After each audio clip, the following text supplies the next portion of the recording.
everyone, welcome back to the channel. We got a brand new event for the first time in NHL 24, the Captain's Event. We've also got the return of the Advent Calendar in Hockey Ultimate Team. We're going to break all that down, the sets, the cost, the new Master Set players, and everything else in between. Let's get into it. Let's start first with the Captain's Master Set players, the 4 new 88 overall cards that we can now chase via the Captain's Event. Let's start off with the fact that these Master Set cards are not upgradable via Power Up Collectibles. That's right, in this event, it has returned to the NHL 22 and prior event release where you trade in event collectibles and you just get the fully upgraded version. More on that in just a little bit. From the Dallas Stars, the captain, Jamie Benn, 6'2", 205. He's got power forward as well as checking boost and playmaking boost.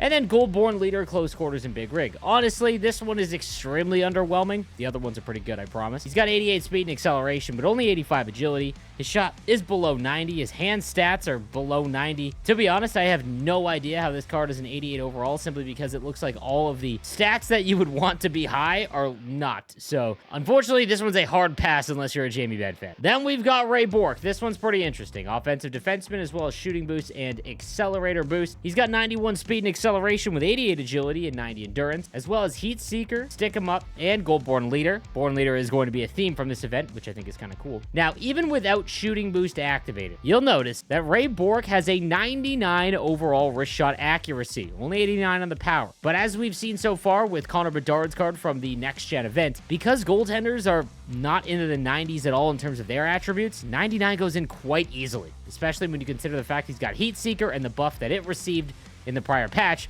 This could be a really interesting card. He's only 6 foot, but he's 223, so you're not really going to be able to knock him off the puck very easily, and he's got 85 body check. All around, really fun looking card. Then we've got my dude, one of my favorite players of all time, the 88 overall Jarome Iginla, 6'1", 210, with power forward as well as shooting boost and checking boost. He's got Goldborn Leader, Silver Snipe, and Silver Unstoppable Force with 91 speed, 90 acceleration, 87 agility, as well as 90 body checking. There is not a lot of elite high-end right-handed wingers. It's the one forward position where there is not a lot of elite options. This Jarome Iginla card looks great, and no matter what I'm going to make him, just all in all, a really good looking card. Then we've got the 88 Mark Messier, and we have been dying for a good centerman at the high end of the game. 6'2", 210, he's got two-way forward and playmaking boost, Goldborn Leader, Silver Back at ya, and Silver Quick Draw. 90 speed, 90 acceleration, only 86 agility. His shot is below 90, as are his hand stats, except for passing. He's got 87 body checking. It's 99 on the faceoffs. With Silver Quick Draw, 99 faceoffs, it means that he is going to win basically every draw as long as you know the counters in NHL 24. This is a card that I've been waiting for, at least this type. He's got amazing size for a centerman. All in all, a fantastic card from this event. Now, like I mentioned, you don't make these like you have throughout every single other event so far this year or the last few years. This goes back all the way to before the under 22 event in NHL 22, I believe, where it is going to require 6 85 and above captain cards, not 85 overall, 85 captain cards. Now, to make a captain card, it's going to require 10 of these captain collectibles that you'll have to make to cash them in. And these are going to look a lot similar to what the prior events have looked like. However, they did add an 86 overall and above trade-in set. This will net you 4 collectibles as well as a player's pack. Now, when it comes to which one is the best to cash in, again, you're going to want to do the math on that. If I tell you one, it is probably just going to skyrocket in price. But around 3,500 coins is where you want to aim, based on the cost, because it will require you to make 10 to get one of the 85 overall captain cards. It is a random pack, not a choice pack, and then it requires 6 of those 85 overall captain cards to make a Master Set player. You're looking at about 210,000 coins in value for one of these Master Set players. And the downfall here is that you can't upgrade it at your own pace, which was the whole benefit of going to this format 2 years ago. So let's take a look at those 85 overall captain's card. There is 10 of them. Starting first with the 85, Jason Smith. This is the Oilers team that I remember during my childhood. However, this one is not going to be very usable in game, unless you are making an Oilers team, of course. Defensive defenseman. He does have good defensive stats, but only 85 speed and acceleration, and Silverborn Leader. Every one of these cards has Silverborn Leader, which is kind of a cool build. Like, you could make your entire team these cards, and every time you score a goal, everyone gets a big energy boost. Every hit you get, every block shot you get. I think it would be like a kind of stupid, fun team build to try out and see how it goes. Next, we've got the 85 Daryl Sutter, 5'11", 175 with grinding forward and born leader, 86 speed and acceleration. Again, this is just a trade-in card. I wouldn't recommend using him. Jacob Trouba is always a really good HUT card just based on his size, with two-way defenseman as well.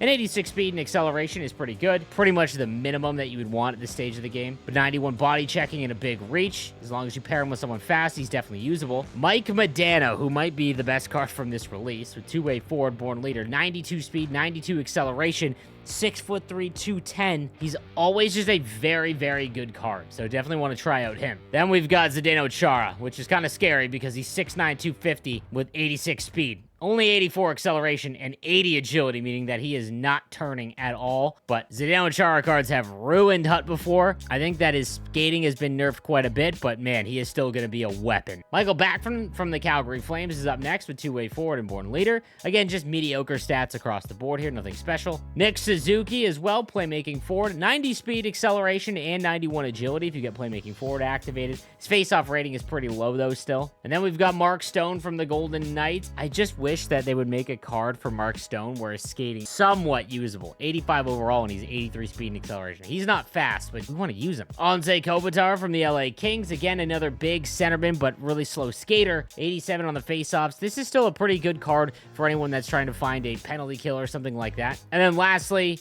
the 85 Alexander Barkov, 6'3", 215, 85 speed, 86 acceleration, almost the exact same build. So all of these cards, the face cards, these are going to be the captains that you pull from that random pack that requires 10 of the captain collectible. You're going to cash in 6 of these. Again, you can have duplicates, and they will net you one of the Master Set players. Now, the good news is that you can essentially make a Master Set player for free again, which is 100% what I would recommend, because the change in format to this event just screams that they are getting you to try and burn all of your collection fodder before Team of the Year. So if we head over to the Captain's Moments, you'll see a moment for every Master Set player. Each one of these will net you with a captain collectible, totaling 4 by completing these. After that, if you head over to HUT Rush, you can then complete another series of objectives to get an 82 Owen Nolan from the Captain's event, as well as a Captain collectible at 300,000 points, an 84 Rob Blake from 600,000, and then at the very end for 1 million, you will get another 2 Captain's collectibles. So with those collectibles in total, you've got about 7. Now, normally, when it comes to objectives and getting all of the collections and things required to make a Master Set player, I'd recommend you just make the cheapest one because it is very cheap. However, you can't do that this time because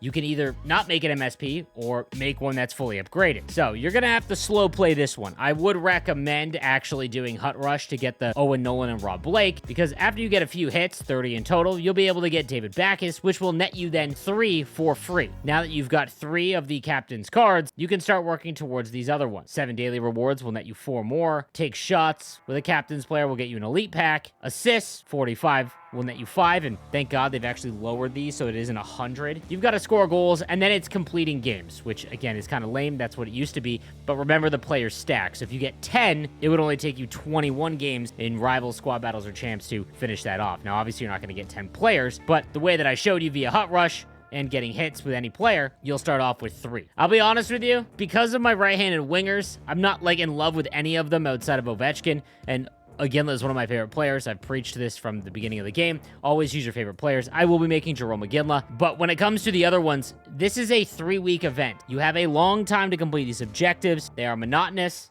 It will take a long time, but you will get a free Master Set player. So even if you don't like any of the first 4, odds are that the remaining 8, I would guess, you would have someone in there that you would find usable. Now let's take a look at the Advent calendar that is back in NHL 24. Every single day, you will get a free pack from the store that you can open that will net you just honestly a bunch of junk. It's usually a jersey or a couple players, but hey, free stuff is good stuff. On the 8th, 15th, 22nd, and 25th, if you go and collect that pack, you will get exclusive players that are available on those days. I don't know what that means. I'm not sure if they are separating the free Christmas players that we normally just receive on Christmas Day. We'll have to tune in and find out. The first time that we're gonna get a look at it though is December 8th. So every Friday for the next month, you're gonna want to pay attention and just head over to the store. So that is all the info about the new Captain's event in NHL 24. Let me know what you think in the comments section down below, and any feedback that I get from the community, I'll relay it back to the content team like I always do, and I'll have a ranking out for anyone that is wondering which master sets I believe to be the best. I'll see you next time. Have a good one.